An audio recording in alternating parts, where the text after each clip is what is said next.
Hi, welcome to Ask the Counselor Show. I'm Counselor Miss V, and I wanted to talk today about some anxiety disorders.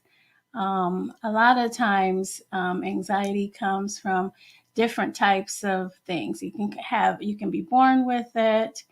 It could be situational because of COVID, because of other situations that's going on in your life, or it can come about just because of a certain circumstance that you've been in. So I want to go over the about 4 or 5 main ones that I see in counseling. And the first one is generalized anxiety disorder. And when you say generalized anxiety disorder, that's the general general anxiety. Is problem sleeping. Is very, very similar to panic attacks, but it's less severe. Um, um, You'll be irritable, feeling nervous, on edge. Um, there's a lot of different things. Trembling, feeling tired, feeling weak, hyperventilating. Those are some of the things you want to look at with generalized anxiety disorder. The second one is a little bit more severe, and that's panic disorder. Oh, and also with generalized anxiety disorder, you can have what they call an anxiety attack. You get really, really anxious, short of breath. Like I said, all of the characteristics that I named, and you do these episodes and have these episodes either periodically throughout the day, in certain circumstances, and I'll get to all of that and what to kind of look for and what you can do when you have one. The second one, like I said, is panic attacks. Panic attacks is more severe than anxiety attacks. This is a lot of times panic attacks. People think that they're having a heart attack and they're having a panic attack. So usually, they check you at the ER or something. You go to the ER and they check you and they say, "Oh, he's having a panic or she's having a panic attack," and it's not a heart attack; it's a panic attack. The same thing applies. Dizziness, the pounding of chest, hyperventilating, trembling, a sense of worry or fear. Those characteristics are the things that you experience when you're having a panic attack, and you can be pretty much just can't move because you're so panic stricken. The third thing I would like to discuss is substance medication induced anxiety. And you'd be like, what? Substance medication induced anxiety? Yes, certain types of medication can cause you to have anxiety attacks when you never had anxiety before in your life. So you want to be careful and you want to kind of be cautious of that. Also, certain alcohols can cause that. If you smoke marijuana, or if you indulge in any other street drugs, you may experience anxiety from those substances. So you kind of want to be careful looking at that. The characteristics of that would be anxiety and panic disorder. You feeling like you're having an anxiety attack or a panic attack. That's caused by the drugs or alcohol or medications. And it usually is caused when you're intoxicated with the medications, or if you're withdrawing from the medications, or if it's a new medication, that can also cause it too. So just be mindful of your body, be mindful of yourself. Let your doctors know. That's the most important thing.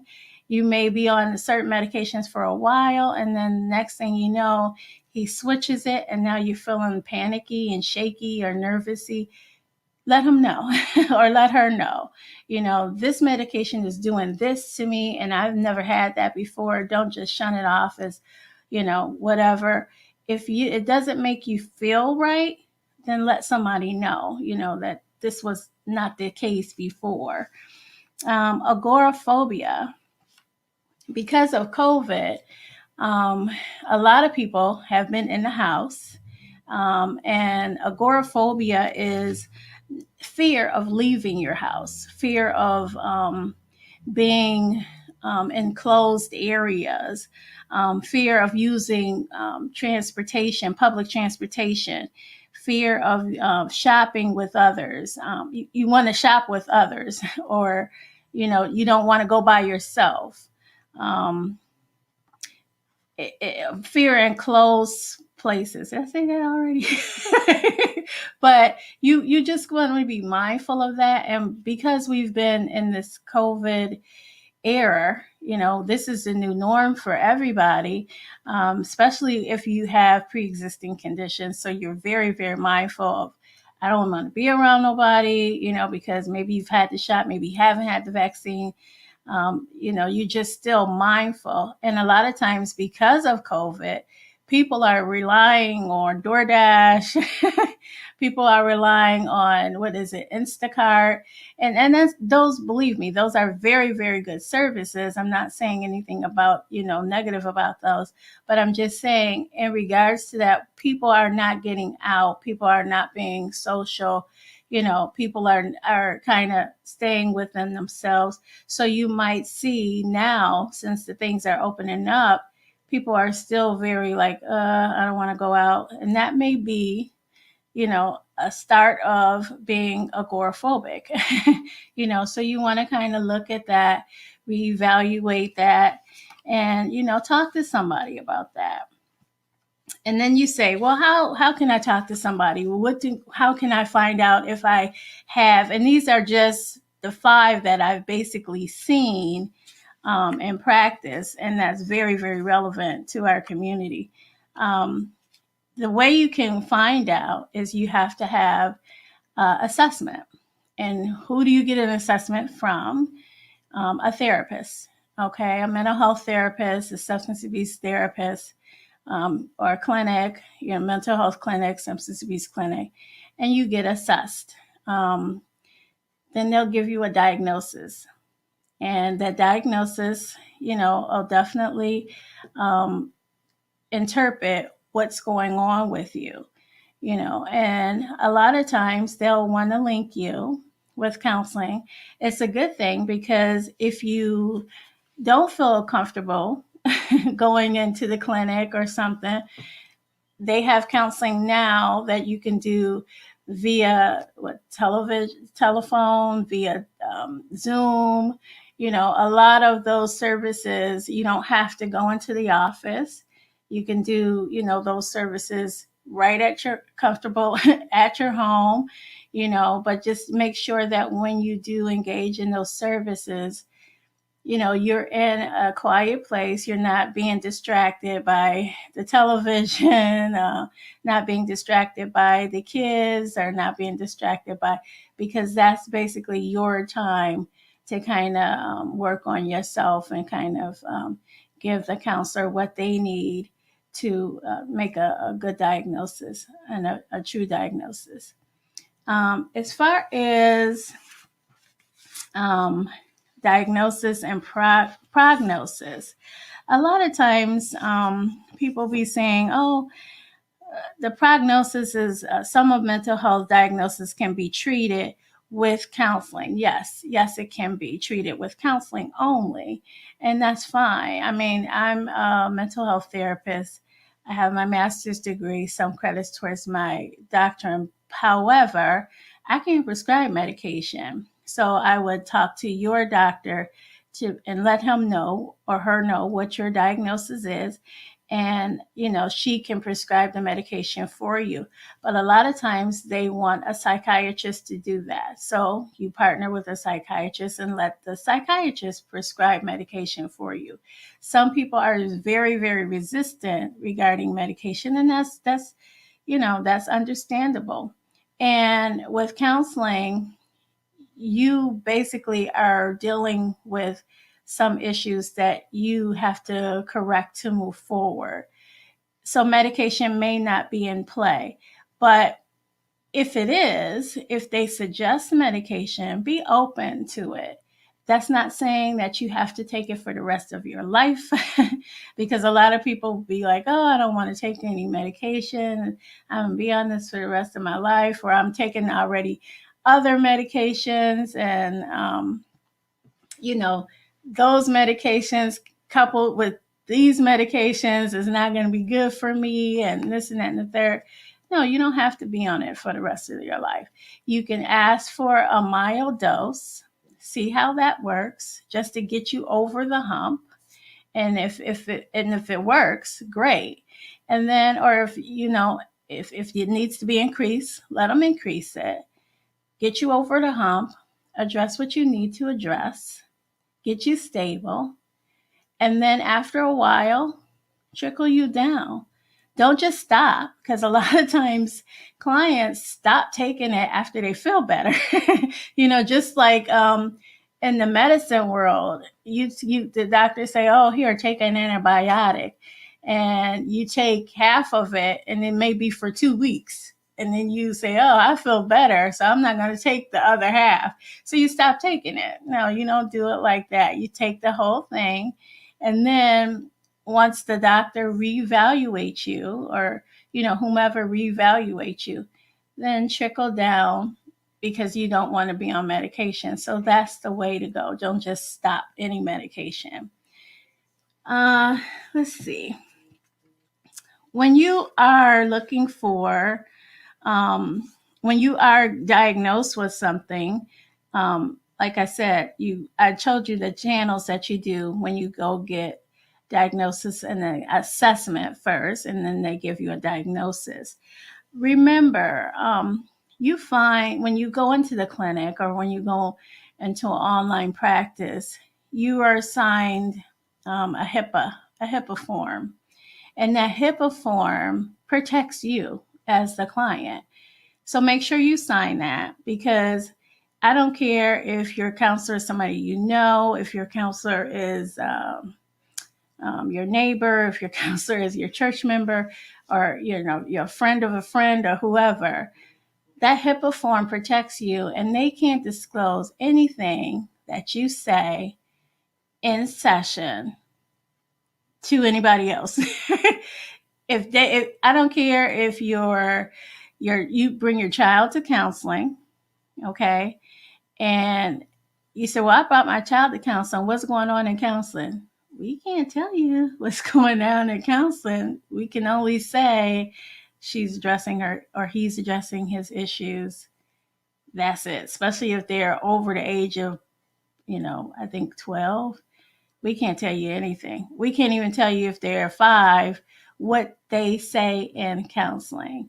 So make sure you get a consent. If you have a child and you want to be privy to some of the information that they say, and just to protect you as a client, because people sometimes, oh, I seen her at the supermarket, I seen her at the clinic, and your business is your business and it's private.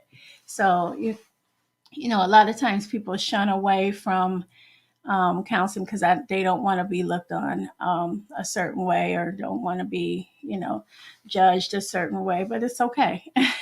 Again, that is your business, and it's all about you moving forward with your life to do what you need to do for yourself. A lot of times we do, as clinicians, have to break confidentiality. And the only 2 reasons that we can do that is we have a duty to warn. A duty to warn, say you got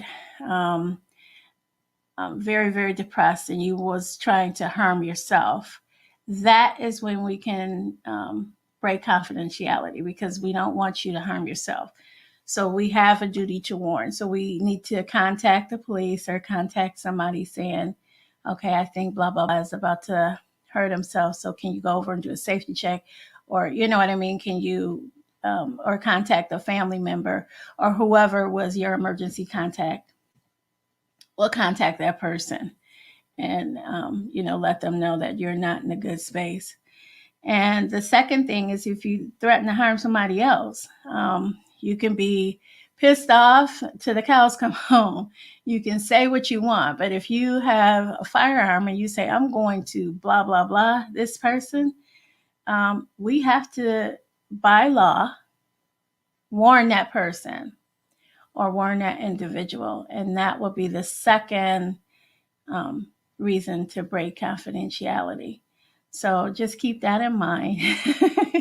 I know you guys are not thinking about nothing like that, but sometimes, and I've had people in session, just blowing off steam, will say, "I'm so mad," or they're so mad I could kill them.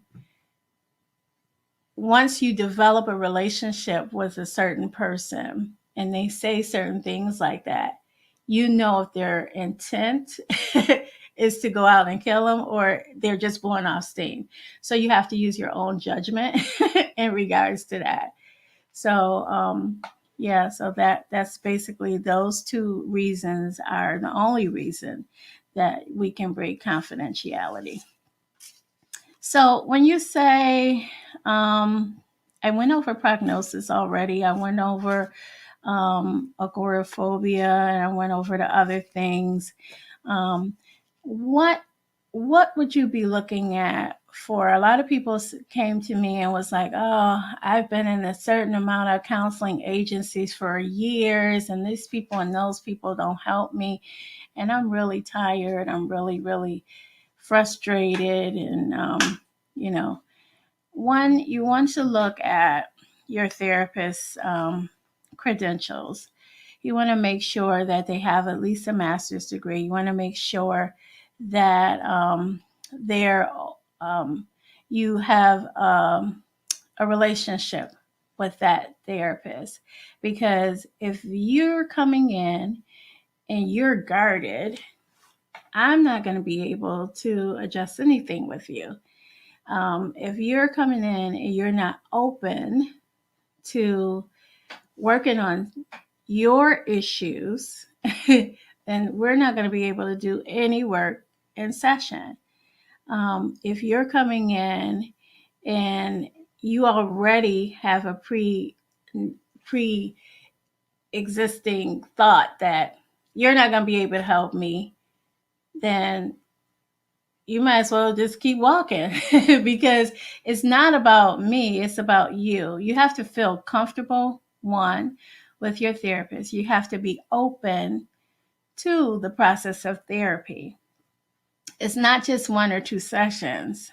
One or two sessions is basically getting all the information, be it background, be it, your environment, be it your history, everything. I mean, you have to do a whole assessment. So once you come in and you give all of that information, then after maybe a good month, then the work starts. You know what I mean? Then the work starts. And I always tell my clients, if we touch on something that you don't want to touch on, then we can hold back off of that, for now.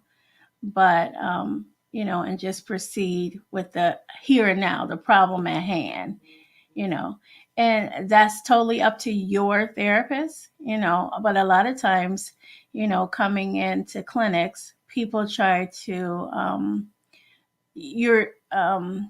people try to evaluate, okay, we'll switch you to this person, we'll switch you to that person. And I'm not saying anything about clinics. I've been working in clinics for over 15, 20 years. And, they are good and they are helpful. And people, gravitate to clinics, and that's the way to go too sometimes. But if you need to work on yourself, you want to make sure that, one, what credentials do your counselor have? Are you going to feel comfortable talking to them? Because if you're not feeling comfortable talking to them after a couple of sessions, then maybe that's not a good fit for you, and it's your, you have to advocate for yourself. Say you was in session with a counselor for maybe 3 months. Okay. and you said, you know what, me and him or me and her is just not jiving. They're not, what I think I need. It's okay to go to that counselor, because we don't take it personal. It's okay to go to that counselor and say, you know, we're not really a good fit. Do you mind if I switch counselors? And if that doesn't work, go to that counselor supervisor, or go to a different agency. Again, you have to be an advocate for yourself when it comes to that, because, and then too, they may just say, well, what's wrong? Well, we're not talking about what I want to talk about. Well, what do you want to talk about? And then you tell them, and then maybe they'll address it. But if you just not say anything, and then for months on end, keep on going to that counselor, how is that going to help you or even help them know how to help you? You know what I mean? So you want to just make sure that you have that open communication with your counselor and blah, blah, blah. Okay. And be honest. Don't come in there. First of all, we're not judgmental. Okay. Everybody needs help from time to time. Everybody needs somebody to talk to. So don't think, oh, just because I'm in counseling, I'm crazy, or just because I'm in counseling, this or that or the third. No, that's not the case. You're in counseling because you have something going on in your life, and you're asking this person, an expert in that field, to help you move forward. Not to do it for you, but to help you move forward in that situation. So you have to be honest. Don't come in with a facade saying, well, I'm just this and I'm just that, and life is just perfect and everything is going the way I want it to go. Well, then why are you here? You can't come in there and not express how you feel, because how are they going to know to help you? So you got to be honest. Like I said, it's not, we don't take it personal. Well, Ms. V, I don't think that you're a good fit for me. Okay. Well, can I ask you why? Well, maybe you're too old, or you're too old fashioned. I want a younger counselor. All right, so we'll see what we can do. And then we'll get you a younger counselor, somebody that maybe can relate to you. I've had people come in and say that was older than me, saying I was too old, or younger than me, saying I was too young. So again, you have to talk to your clients. You have to, and some of them I kept and we move forward, and some of them I didn't keep, because it's not about me. It's about them. It's about you moving forward and feeling comfortable moving forward, and you're there to get a service. And I don't care and I always tell my clients this, I don't care if you're paying with Medicaid. I don't care if you're paying with one of the high rank insurances. I don't care if you're paying for your services. You're the consumer. Okay. You're paying for it through your Medicaid dollars, or through your dollars. So if you're not happy with the service that you're getting, you have the right to get services or a different service somewhere else. So again, you need to advocate for yourself. So that's basically all I have. I have a couple of segments, and I wanted to talk about anxiety, because this has been so to the forefront. Every time you turn on the TV, they're talking about anxiety with COVID, anxiety with children, anxiety, with adults because of COVID. So this is very serious. And I always tell people, mental health, you should have a mental health counselor or a mental health clinician, a psychiatrist, just like you got a medical doctor, because your mind is just as important as your body, and a lot of times they cope, if your mind ain't right, some of the things that your body will experience because of your mind, like all of these characteristics that I just told you, the heart palpitations, the hyperventilation, the shortness of breathing, um, all of that is your physical, so they work together. So just like if your body is not right, then your mind will start, to suffer. So have somebody to talk to, even if it's just somebody to talk to every 6 months, just to check in, just say, hey, I'm doing okay, or and we have things that come on in our life that's unexpected, of course, myself included. I lost my beautiful mother in 2020 to COVID, and that hit me like a brick, so, and I was talking to my friends. I was talking to, of course, I've been in the field for over, 20 years, but it never hit me like this before, and I'm a clinician. I know what to do, but it still impacted me. So you need people just to talk to, just to confide in, just to be supportive of you, and you'll get through whatever it is that you need to get through. So I have a couple of events coming up. And the TV shows, of course. I'm on DAP Productions Twitch TV on Monday, Mental Health Mondays, I call it. The Ask the Counselor show is on Twitch, and so I'm grateful for that. And then I'm also on Spectrum 1302 Ask the Counselor show for and that time is 1:30 on Sundays in the afternoon, and it repeats on Thursdays at 6:30. And then I have another TV show, and that's more of a just relax type thing, and that's called Vonnie's Let Me Entertain You. And that's on Friday night and Saturday night at 10 o'clock p.m. And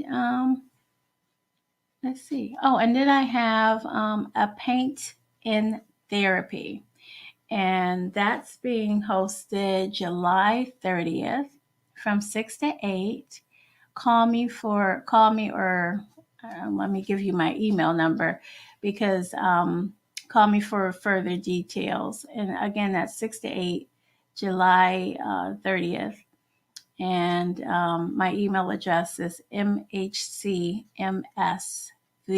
is in Victor, EE, at gmail.com. So I want to leave with 2 Timothy 1:7. For God has not given us the spirit of fear, but of power and of love and of a sound mind. So this is Counselor Ms. V. This is the Ask the Counselor show. Thank you for tuning in.